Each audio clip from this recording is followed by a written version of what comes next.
Dengan Jago Chow Channel, sekarang kita perhatikan ini C2 C4. Ini langkah siapa? Ini permainan putih Vasily Smyslov. Kita kenal juga juara dunia ke-7 ya, tahun 1957-58. Ini hitam memainkan fianchetto Liberzon dalam suatu turnamen ya, catur di Moskow tahun 69. D4 Smyslov yang memang ternyata kuda F6. Ini jam-jam juga pemain kalem jago kombinasi. Gajah G5 Smyslov, hitam melanjutkan dengan C5. Pemain kalem kita perhatikan Smyslov, ada pemukulan buah, pukul kembali dengan E3. Dan di sini hitam melanjutkan dengan D5. Pukul oleh Smyslov, pukul kembali F6-nya oleh hitam. Gajah G7 pukul F6. Di sini Smyslov, pemain Rusia, juara dunia ke-7, melanjutkan dengan CD5. Rokade hitam.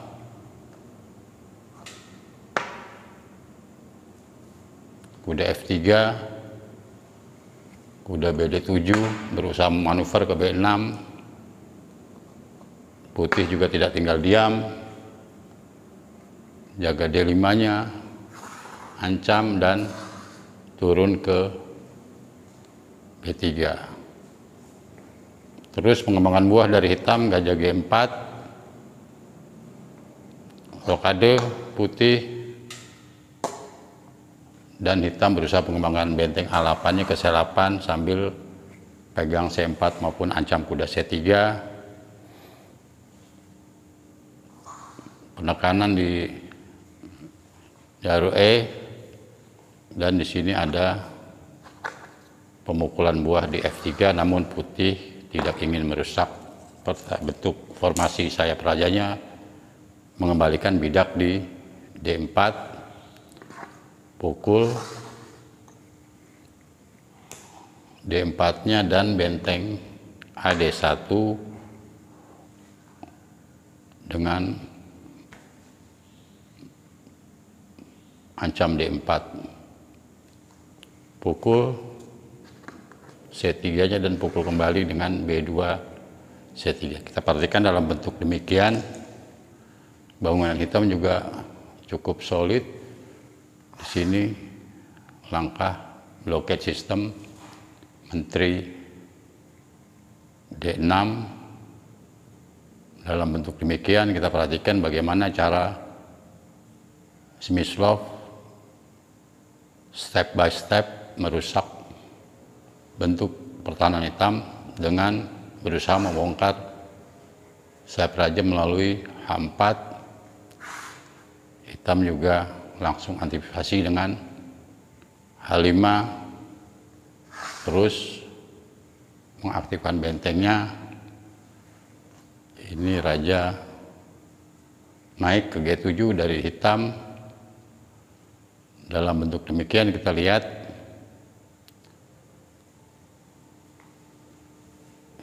putih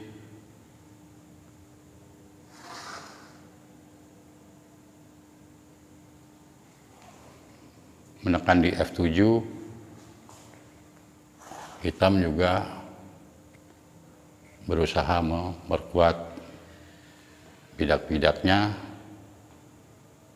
Dalam posisi demikian, Smyslov yang pemain kalem itu juga jam-jam ternyata jago kombinasi dan berusaha menekan dengan benteng E6. Tidak diindahkan oleh hitam dan benteng mendapat langkah ke E3. Agak sulit bagi Smyslov untuk membongkar pertahanan hitam yang bertahan cukup solid Dalam bentuk demikian, Smyslov berupaya mencari strategi lain dengan benteng F E4. Rupanya pada saat ini hitam terpancing dengan langkah rencana ke A4.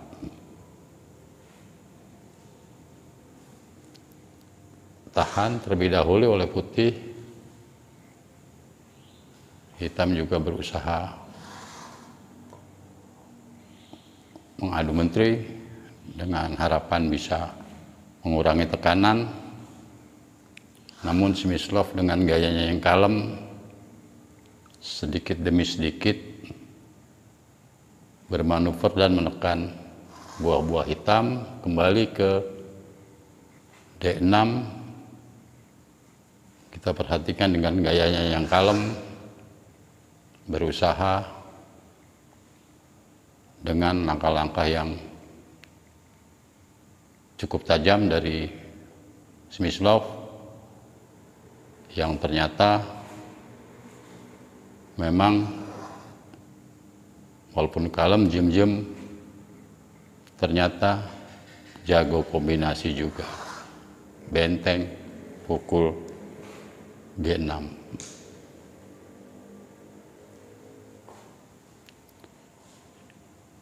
Kita perhatikan ya,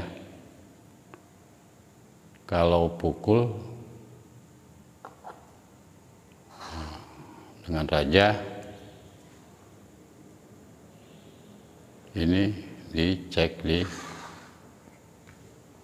F2. Sekarang kalau raja G7, ini lanjutannya ini bisa ke G4. Ya, ini bisa mati pada langkah-langkah berikutnya. Silakan dianalisa. Komen di bawah, jangan lupa bagaimana bisa dalam bentuk demikian putih ternyata bisa mematikan, bisa menang atau bisa mematikan hitam. Tadi raja G6, raja C2 cek.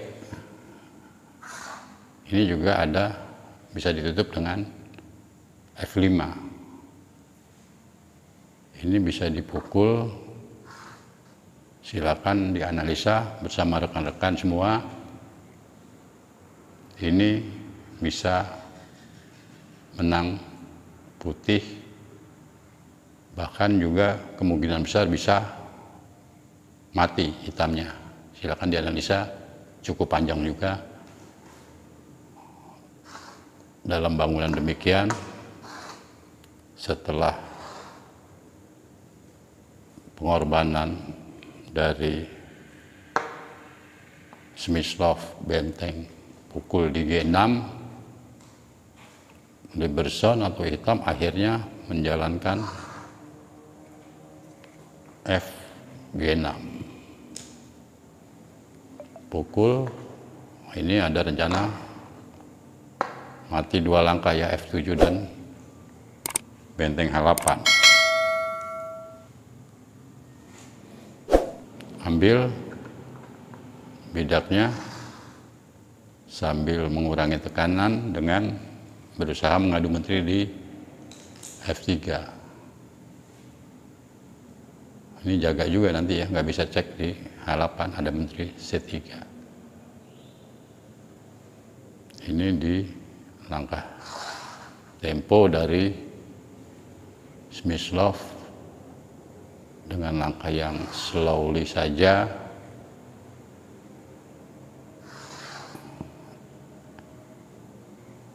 Cek kembali di F4, raja G7, mana lagi, cek dulu F7, tinggal ke G8 ya. Terakhir Smyslov menjalankan D6, ini membuat hitam dalam langkah-langkah berikutnya mengalami kekalahannya. Ancam benteng, seandainya dipukul ini juga ditempoin dulu baru pukul benteng.